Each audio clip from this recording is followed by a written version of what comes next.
Hello.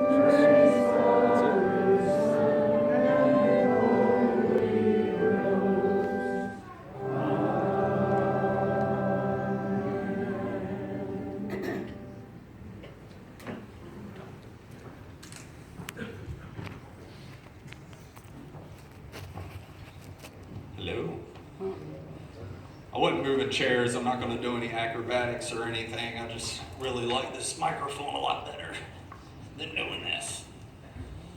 Let's see. Say Happy Mother's Day to everybody again. How many moms we got in here? Dang, that's a lot of moms. How many dads we got in here? Okay, moms are still that way. Well, guys, I was really wondering what in my spirit what I was going to preach on, and Pastor Bruce on Wednesday night, he talked in 1 Peter chapter 5, and that kind of initiated something along the lines of that's where we'll be at, by the way. So if you have your Bibles, we'll be in 1 Peter. Yep, 1 Peter chapter 5, and we'll be in verse 5. We'll start with verse 5. And something Pastor Bruce was talking about was exactly what he was saying in this morning prayer, talking about how the devil is here. And oftentimes he manifests himself in fear. So let's read through this.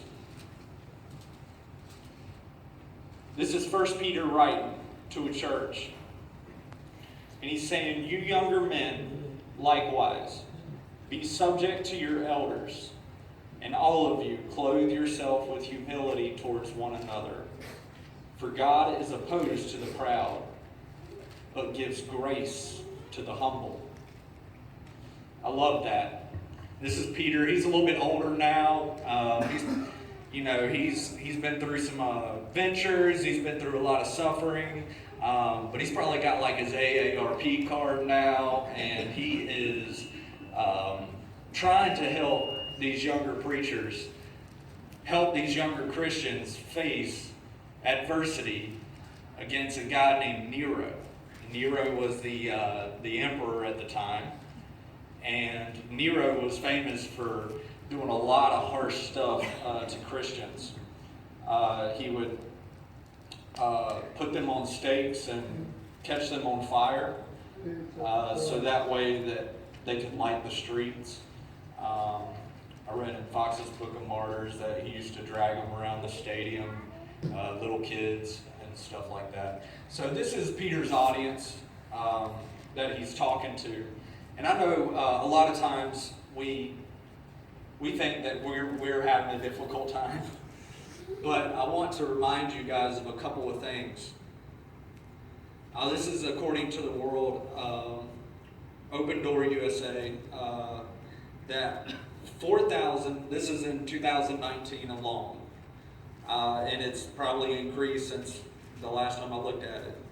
4,136 people have been killed for their faith in Christ. 2,625 have been detained, because of their faith in Christ. And 1,266 churches have been burned to the ground or attacked. And that's in, 5 months? Almost 6 months. So, according to them, that's a 14% increase from 2008. Which on the opposite side, I could say, well, that means we're having more Christians. But we'll soon realize that the stronger that we get into our faith, the struggle seems to get a little bit more real. Like I said, Peter's gotten a little older. He's probably getting his free senior citizen discount coffee, at the local Wendy's or whatever they had back then. I'm not sure what their equivalent of Wendy's would be. But, he's much wiser, and he's telling this this younger generation to subject to their elders. This is specifically important for all the mothers out there, because you're probably thinking, yeah, you need to listen to me, like all the time. And young people, you do need to listen to your mother, because she's always right. Always right. Just women in general, always right. Everybody will live a much happier life.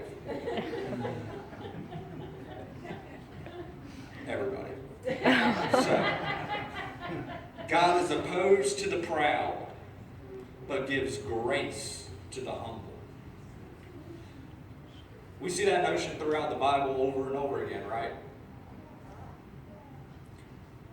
Therefore, humble yourselves under the mighty hand of God, that he may exalt you at a proper time. Now, at this time, right now, the mighty hand of God, it's almost like a personified version of God, right? Because God's not like an old dude with a big beard and a staff. Well, he might be, I don't know. But throughout Exodus, it talks about, specifically, you go back to like Exodus 32, and you talk about how God has taken them out of Egypt, and anytime that God has allowed them to be able to go through warfare and to conquer the new land, it talks about how it's the mighty power of God's hand that does these things. So Peter is talking, he's got his background in Judaism, right? So he's got a little bit, his readers are starting to understand, and why that's relevant to us today is that same mighty hand of God is still relevant 4,000 years before Peter, was relevant when Peter was alive, and is relevant today. That mighty hand of God is the thing that will pick you up out of your mess. But it comes with something. Humble yourselves.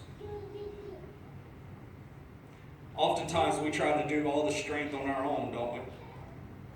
We try to lift our own selves up. We try to fix our own problems. Meanwhile, God's got his mighty hand right here on the side, ready to push you aside, right through the disappointment, right through the anxiety, right through the depression, right through the addiction. It doesn't matter. But there is somebody that's attacking us at all times.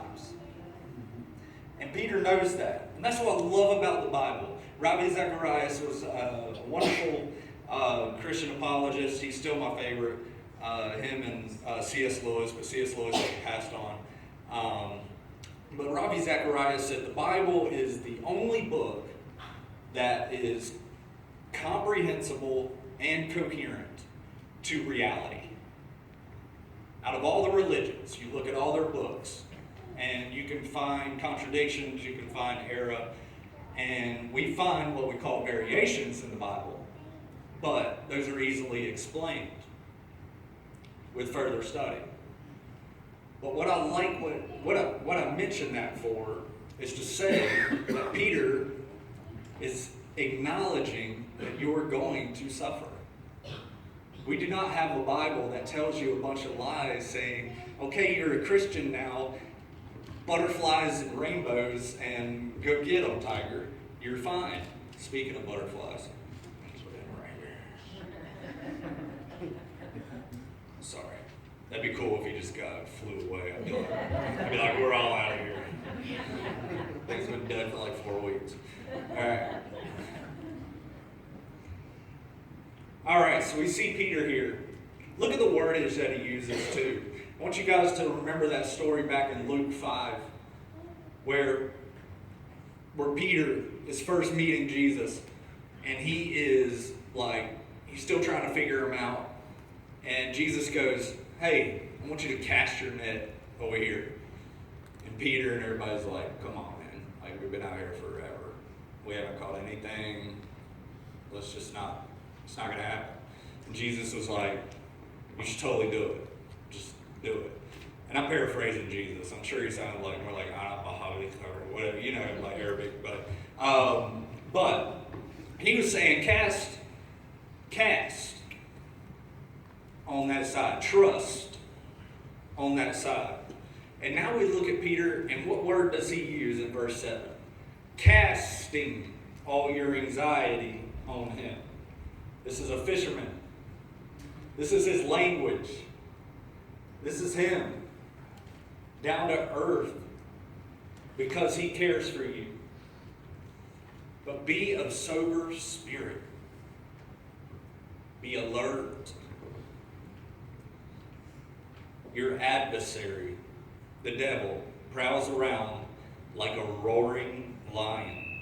I want you guys to pay attention to the word roaring. Did I say it right? Roaring? Yes. Roaring. Seeking someone to devour. Guys, if you guys are taking any notes, I want y'all to put one thing down. The moment you become a Christian is the moment that you put a bullseye on your back. The devil wants to use you for target practice. Because what worse of a testimony is it to have someone who proclaims themselves a Christian and walks in the ways of darkness? We all know people that aren't Christian, and when things are falling apart or falling around, they say, well, that's just the way things are, or things are just not going that way. But when others see a Christian falling, they go, well, wait, aren't you supposed to be, doesn't the Bible say? I know for a long time I was hurt by the church. And the whole time I was pointing at God instead of myself. But the moment you try to stay strong in the faith, the more the devil is prowling for your weakness. I consider it almost an honor.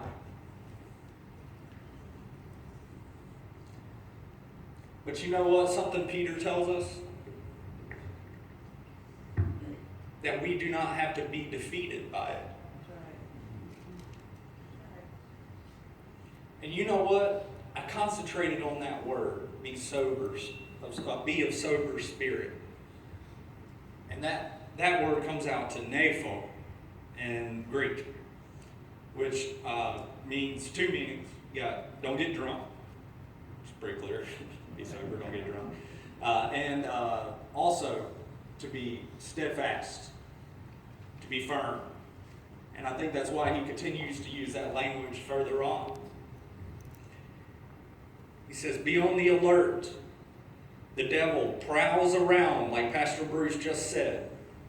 He's crouching at the door, ready to tear apart a family, ready to put an addiction in a 14-year-old boy or girl, ready to destroy somebody at their job, ready to tick you off enough to where you'll do something to end yourself up in a lot of trouble. Because we don't think principally, we think by emotion. And Peter is saying, I want you, my friends, to be alert, to think principally. Do not think with your emotion. And at the time, Nero's going around literally putting guys on staves and catching them on fire. And guys, I don't want y'all to over-spiritualize everything either. It's like, sometimes we can be like, well, my iPod's not working. The devil's like trying to kill me. It's like, no, I'm not. Let's not over-spiritualize everything. It reminds me of when I lived in one of the houses. This is what I call white people problems. But we were living in the house, and our freezer, we had too much food. Okay, we had too much food. Let me repeat that. We had too much food. And we got angry about it. Because we couldn't close our freezer. That is like the most American whitest problem I've ever heard in my life. It's crazy. No, and I started realizing, I look back on it and I start going, are you serious? We're trying to sit here slamming this freezer and we're all getting mad. I don't know if Spencer was here. It was back in 277. And we're literally getting mad because we have an influx of food. That was not the devil. Okay? And sometimes we say, we're at work, the boss is just really getting on me all the time. I'm just really under attack. Well, no, maybe he might be underperforming. Preach. Preach.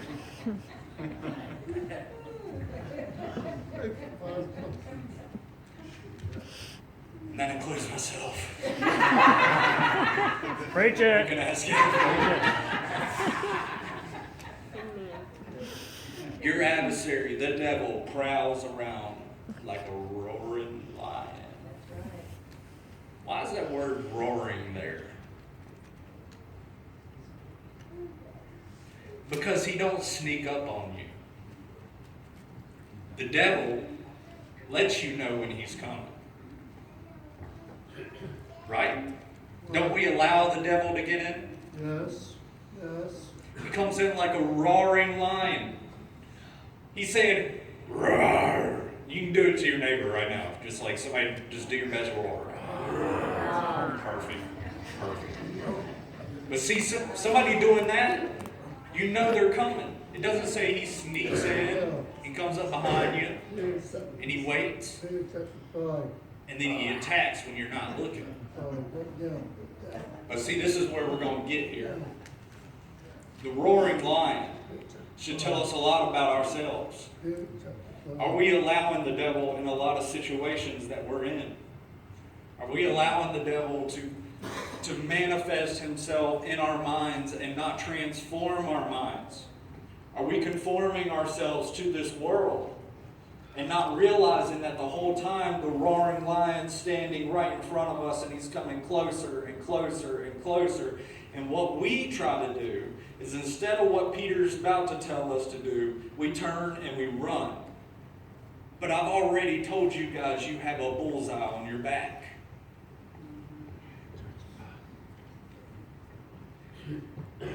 What does Peter say? But resist him. Resist a lion? I'm scared of dogs. And I'm terrified of bears. I know, I'm a city boy, I know. But they can kill you. I mean, you can't get away from them. They're the most dangerous things on the planet. You can't swim from them. You can't climb up trees. You can't outrun one. So unless you got a gun, you're just going to get ate alive. And you showed me that movie, Backcountry, and I never want to go in the woods again. If y'all haven't seen that clip, you won't go in the woods again without a 50 cal. So, anyway, a bear eats a guy alive in that movie. What was I talking about?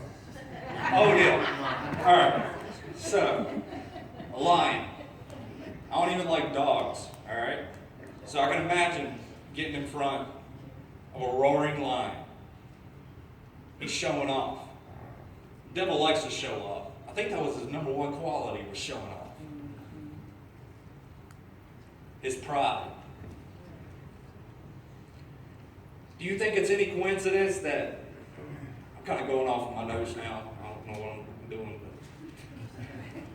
you think it's any coincidence that God says he's opposed to the proud and exalts the humble, and then talks about the roaring lion shortly afterwards? I think not. But you know what's interesting? Is that he's writing to these Christians who are being persecuted, but the very same struggles that we go through today, what do we do when trouble hits us? We run. Or we fight. What did Jesus do when he came?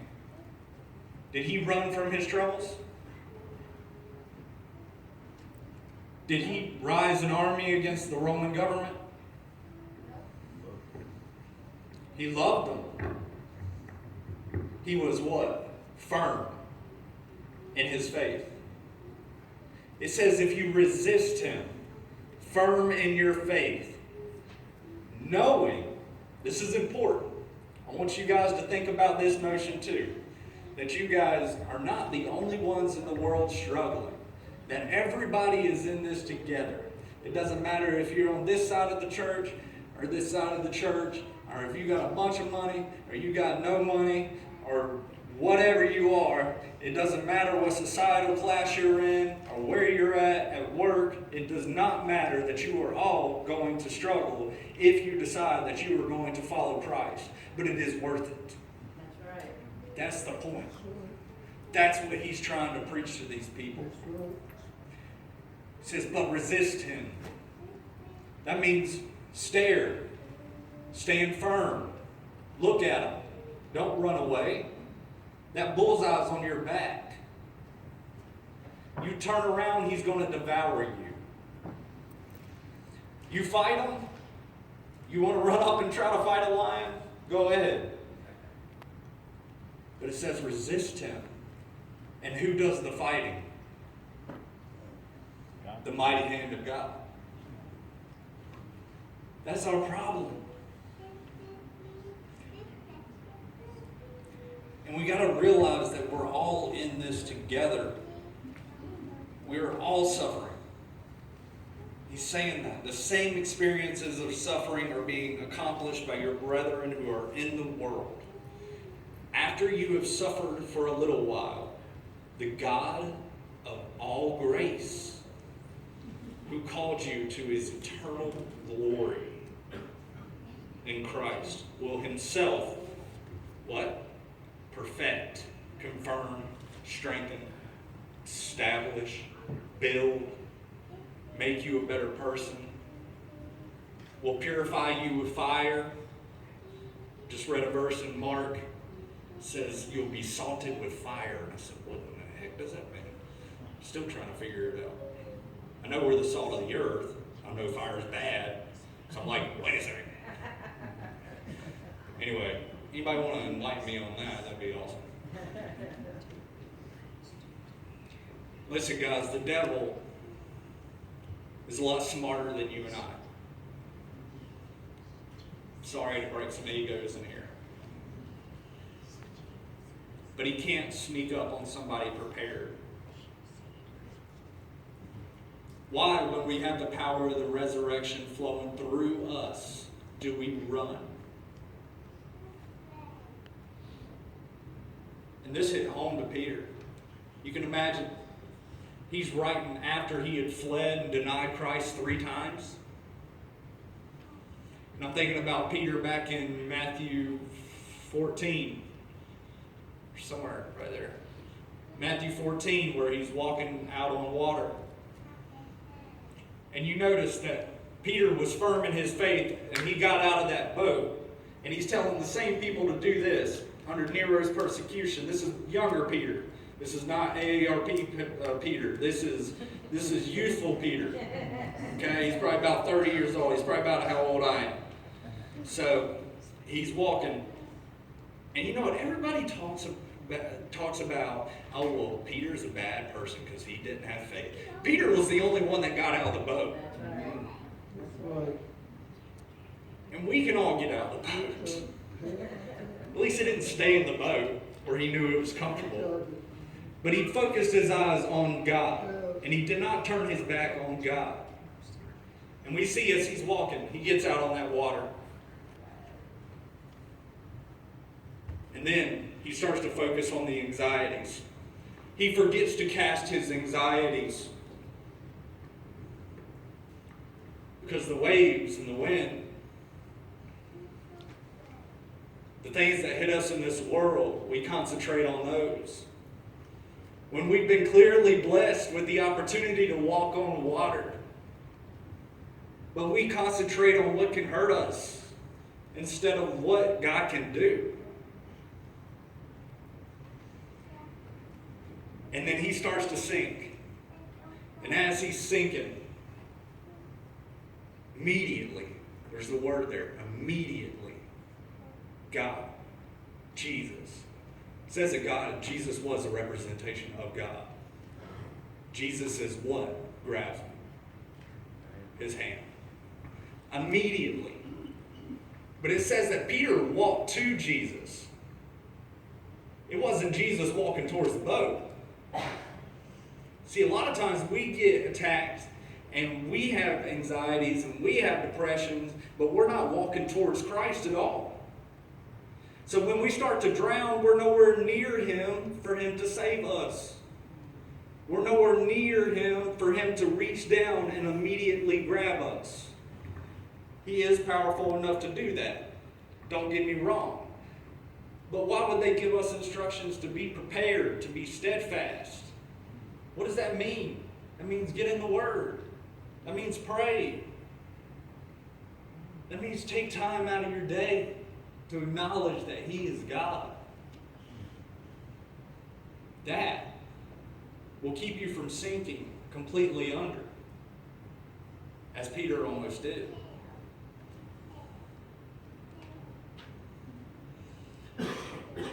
To Him be the dominion forever and ever. Amen.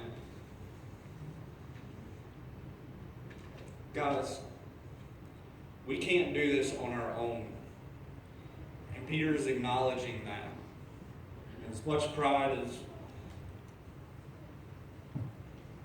I have, as much pride as we all have, we like to fix our own problems. We like to try to concentrate on the things that we can control, right? The more we concentrate on those things that we control, the better the outcome will be.